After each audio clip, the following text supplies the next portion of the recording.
ባርኮት አደይን በጣም ነው የሚወዳት ወይንም የሚያፈቅራት።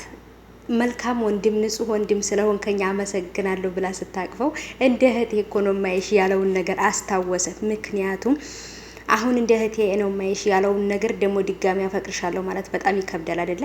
እና በተለይ ፍቅር የምታፈቅራቸው ወንዶች ከውጭ ላይም አንድ የሚያስቸግራት ሰው አለ አደይን፣ ቤቱም ውስጥ ደግሞ ባርኮትና ይሄኛው ልጅ ማለት ነውና አደይ በአሁኑ ሰዓት በጣም ፈተና ውስጥ ነው ያለችው። በሚያፈቅሯት ወንዶችና በተቀናቃኞቿ ሴቶች ማለት ነው። በጣም ፈተናዋ በዝቷል ማለት ነው።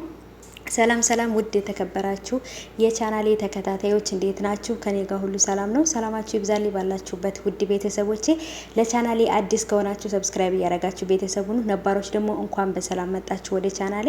እውነት ለመናገር አደይ በአሁኑ ሰዓት ምን መወሰን እንዳለባት ወዴት መሄድ እንዳለባት ግራ ተጋብታለች። ግን ደግሞ እዚህ ቤት መውጣት እንዳለባትና በሷ ምክንያት ወንዶቹም ወይንም ደግሞ ሴቶቹም ሊጫረሱ እንደሆነ ስላወቀች ወይንም ግራ የተጋባችው ነገር ይሄኛው ልጅ እንደሚያፈቅራት እንጂ በተለይ ፍቅር ደግሞ ያንኛው ልጅ በጣም ተወደዋለች።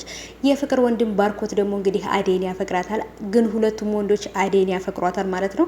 ውጭ ላይ ደግሞ ፍቅር ጊዜ ማሳለፊያ በላይ የያዘችው ደግሞ አንድ ልጅ አለ። እሱም ደግሞ ወደ ሱቅ በምትሄድ ሰዓት ያስቸግራታል ማለት ነው። ብቻ በሶስት ወንዶች በአፍቃሪዋ ተጠምዳለች። በተለይ ደግሞ ባርኮት እንደሚወዳት ሳይሆን እንደ እህቱ እንደሚያትና ንጹህ እህቱ እንደሆነች ወይም እሱ ንጹህ ወንድሟ እንደሆነ ነው የምታውቀው።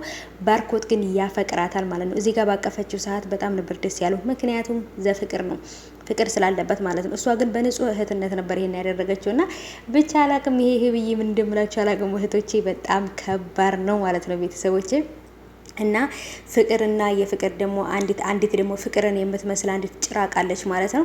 በነገራችን ላይ ይቺ ልጅ በጣም ነው የምታስጠላኝ እዚህ ድራማው ላይ። በቃ ሙልቅቅቅቅ ስለምትል እኔ እንደዛ አይነት ሰው አልወድም ማለት ነው። በቃ አልወድም በጭራሽ ማለት ነው። እና ከፍቅር ጋር ሆነው እንግዲህ አደይን ከተኛችበት ክላስ ውስጥ ጭስ አስገብተው ማለት ነው ልጅቷን ሊገሏት ነበረ። በጣም ነበረ ባርኮት የተቆጣው ማለት ነው።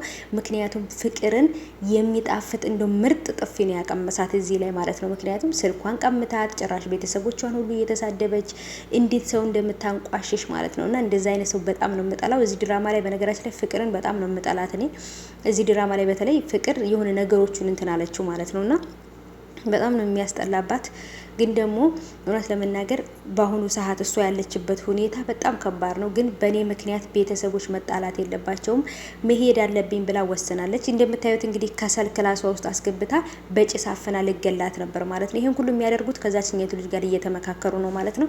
አሁንም ደግሞ እንግዲህ መጨረሻ ላይ እንዳያችሁት በተለይ አባቷ የሰጣት የእናቷን ወርቅ ማለት ነው። የፍቅር እናት ምርጥ ወርቅ አላት። እሱን ወርቅ የአባቷ ስጦታ ስለሆነ አትደራደርበትም። ስለዚህ እሱን ሰርቃለች ብለን ከዚህ ቤት እናስወጣት እያሉ ነው ማለት ነው። ይሄን ሁሉ ነገር የሚያደርጉት ለምን መሰላችሁ? ሌሎች ሰዎች እሷን ስለሚወዷት አደይን ስለሚመኙ ወይንም አደይ ጥሩ ሰው ናት እንደ አደይ ለምን አትሆንም ስለሚሏቸው ቅናት ነው ይሄን ሁሉ ነገር የሚያደርጋቸው ማለት ነውና ፍቅርም ደግሞ ያንኛው ልጅ ስለምትወደው ትነጥቀኛለች ብላ ስለፈራች ነው። በጣም ነው የሚገርመው።